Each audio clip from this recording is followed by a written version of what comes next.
இப்பதான் நம்ம சேனலுக்கு முதல் முறையா வரீங்கன்னா கீழே உள்ள சப்ஸ்கிரைப் பட்டனை அழுத்தி சப்ஸ்கிரைப் பண்ணிக்கோங்க. பக்கத்துல உள்ள பெல் ஐக்கானை அழுத்தி ஆல்னு கொடுத்துக்கோங்க. அப்பதான் நம்ம போடுற வீடியோ தினமும் உங்களுக்கு கிடைக்கும். சரி வாங்க இப்ப நம்ம வீடியோக்குள்ள போகலாம். நண்பர்களே, எதுவுமே கூட இருக்கும்போது அதோட அருமை தெரியாது. ஆனா அது நம்ம கிட்ட இல்லாதப்போதான் அதை நினைச்சு நினைச்சு நம்ம ஏங்கிட்டு இருப்போம். அது பொருளா இருந்தாலும் சரி, இல்ல உறவுகளா இருந்தாலும் சரி, எந்த ஒரு விஷயமும் நம்ம கூட இருக்கும்போது அதோட அருமை தெரிஞ்சு நம்ம எப்பவுமே அதை பாதுகாக்கணும். அது உறவுகளா இருந்தாலும் சரி, பொருட்களா இருந்தாலும் சரி. இது சம்பந்தப்பட்ட கதையை தான் பார்க்க போறோம். கல்லையும் உருக வைக்கும் ஒரு அற்புதமான கதை. சரி வாங்க கதைக்குள்ள போகலாம். அப்பா சுவற்றை பிடித்து கொண்டு வீட்டின் ஹாலில் நடந்து கொண்டிருந்தார். அவர் வயதானவராகவும் பலவீனமாகவும் இருந்ததால் அவருக்கு பிடிமானம் தேவைப்பட்டது. அப்படி சுவற்றில் கை வைத்து நடக்கும்போது கையின் நச்சு சுவற்றில் பட்டு அதன் நிறம் மங்கத் தொடங்கியது. இதையெல்லாம் பார்த்து கொண்டிருந்த என் மனைவியின் முகத்தில் மாற்றம் தெரிந்தது. அப்பாவின் கால்களும் பலவீனமாக இருந்ததால் ஒரு நாள் கால்களுக்கு எண்ணெய் மசாஜ் செய்துவிட்டு அதே கைகளுடன் சுவற்றை பிடித்து கொண்டு தன் அறையை நோக்கி நடந்து கொண்டிருந்தார். எண்ணெயுடன் கூடிய கைகளால் சுவற்றை பிடித்து நடந்ததில் சுவர் மிகவும் மோசமாக தெரிந்தது. இதை கண்ட என் மனைவி மிகவும் கோபமடைந்து என்னிடம் அதை வெளிப்படுத்தினாள். நான் உடனே என் தந்தையின் அறைக்கு சென்று வழக்கத்திற்கு மாறான தொனியில், அப்பா, உங்களால் சுவற்றை தொடாமல் நடக்க முடியாதா என்று கேட்டேன். நான் பேசிய தொனி அவருக்கு மிகவும் வருத்தத்தை உண்டாக்கியது. இத்தனைக்கும் இது அவர் சுயமாக சம்பாதித்து கட்டிய வீடு. 80 வயது முதியவர், குழந்தை போன்ற முகத்துடன் வெட்கி தலை குனிந்தார். அந்த நிமிடமே நான் அவரிடம் அப்படி பேசியிருக்க கூடாது என்று உணர்ந்தேன். ஆனால் அதை அவரிடம் வெளிப்படுத்தவில்லை. பின்னர் அப்பா சுவற்றை பிடிக்காமல் நடந்தார். ஒரு நாள் அப்படி நடக்கும்போது உடல் சமநிலையை இழந்து கீழே விழுந்து படுத்த படுக்கையாகிவிட்டார். ஒரு சில நாட்களில் அவர் இறந்தும் போனார். சுவற்றில் அவருடைய கைகளின் பதிவை பார்க்கும் ஒவ்வொரு முறையும் என் இதயம் ஒருவித வலியை உணர்ந்தது. நாட்கள் கடந்து விட்டன. ஒரு நாள் என் மனைவி வீட்டிற்கு வர்ணம் பூசப்பட வேண்டும் என்று வற்புறுத்தினாள். வர்ணம் பூசுவதற்கு பெயிண்டர்களும் வந்துவிட்டனர்.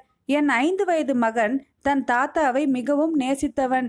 என் தந்தையின் கைரேகைகளை அழிக்கக்கூடாது என்பதில் மிகவும் உறுதியாக இருந்தான். பெயிண்டர் ஒரு யோசனை சொன்னார். சார், நான் கைரேகைகளை அழிக்காமல் அதை சுற்றி அழகாக வண்ணம் தீட்டி தனித்துவமாக வடிவமைத்து காட்டுகிறேன். உங்களுக்கு அது மிகவும் பிடிக்கும் என்று கூறினார்.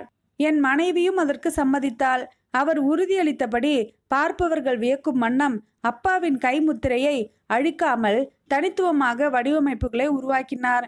எப்போதெல்லாம் வர்ணம் தீட்ட வேண்டுமோ அப்போதெல்லாம் அதே வடிவமைப்பை அழகாக உருவாக்கினோம். ஆண்டுகள் ஓடின. என் மகனுக்கு இப்போது திருமணமாகிவிட்டது. எனக்கும் 70 வயது ஆகிவிட்டது. நான் இப்போது என் தந்தையின் இடத்தில் இருக்கிறேன். நானும் பிறர் உதவியின்றி நடப்பது மிகவும் கடினம். நான் என் தந்தையை எப்படி காயப்படுத்தினேன் என்பதை நினைவில் வைத்து அமைதியாக இருந்தேன்.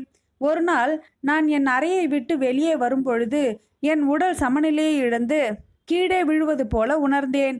உடனே என் மகன் என்னை பின்னால் இருந்து பிடித்து கொண்டு அன்புடன் சொன்னான், அப்பா, ஏன் நீங்கள் சுவற்றை பிடித்து கொண்டு அதன் ஆதரவில் நடக்கக்கூடாது? கவனமாக நடந்து செல்லுங்கள் அப்பா என்று சொன்னான். என் மகன் சுவற்றை பற்றி கவலைப்படவில்லை.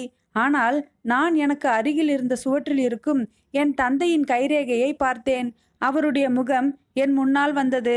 அந்த நொடியே என் மனம் நினைத்தது, நான் அப்பாவிடம் என் மனக்கசப்பை காட்டாமல் நிதானமாக பேசியிருந்தால் இன்னும் கொஞ்ச நாள் உயிருடன் இருந்திருப்பார் என்று உணர்ந்தேன். என் கண்களில் நீர் வழிந்தது. நான் இதை பற்றி எண்ணியபடியே நடந்து சென்றதால் தடுமாறினேன். கீழே விழ இருந்த என்னை என் பேத்தி தன் தோள்களால் தாங்கி பிடித்து சோஃபாவில் உட்கார வைத்தாள். பிறகு அவள் தன் பையை திறந்து ஒரு ஓவிய புத்தகத்தை எடுத்து வந்து, தாத்தா, நான் இன்று ஓவிய போட்டியில் கலந்து கொண்டு முதல் பரிசு பெற்றேன் என்று சொன்னாள். ஓ அப்படியா?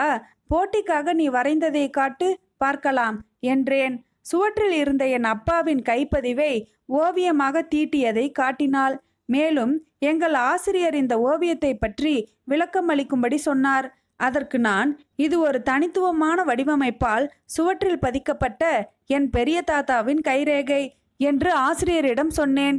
ஆசிரியர் என்னை பாராட்டியதோடு, சிறு குழந்தைகள் உள்ள வீடுகளில் வண்ணக்குறிகள், கை அடையாளங்கள், கீறல்கள், கால் தடயங்கள் மற்றும் வரைபடங்கள் போன்றவற்றை குழந்தைகள் கிறுக்குவார்கள். இதை கண்ட பெற்றோர்கள் பாராட்டுகிறார்கள். குழந்தைகள் செய்ததை பற்றி பேசி பெருமைப்படுகிறார்கள். அதேபோல வயதானவர்களை நேசிப்பது மற்றும் ஆதரவளிப்பது பற்றியும் ஆசிரியர் எங்களுக்கு கற்றுக் கொடுத்தார் என்று சொன்னால் பேத்தி. என் மகன் மற்றும் பேத்திக்கு முன்னால் நான் மிகவும் சிறியவனாக உணர்ந்தேன். நான் என் அறைக்குள் வந்து கதவை மெதுவாக மூடிக்கொண்டு என் இதயம் லேசாகும் வரை அழுதேன். நண்பர்களே, இந்த கதையை படிக்கும்போது எனக்கு ரொம்ப நெகிழ்ச்சியாக இருந்தது. அதனால தான் இந்த கதையை உங்கள் கூட நான் பகிர்ந்துக்கணும்னு ஆசைப்பட்டேன். இந்த கதை பிடிச்சிருந்தா லைக் பண்ணுங்க. இந்த கதையை பற்றின கருத்துக்களை கீழே உள்ள கமெண்ட் பாக்ஸில் தெரியப்படுத்துங்க. மேலும் இது போன்ற கதைகளை கேட்க நமது சேனலை சப்ஸ்கிரைப் பண்ணுங்க.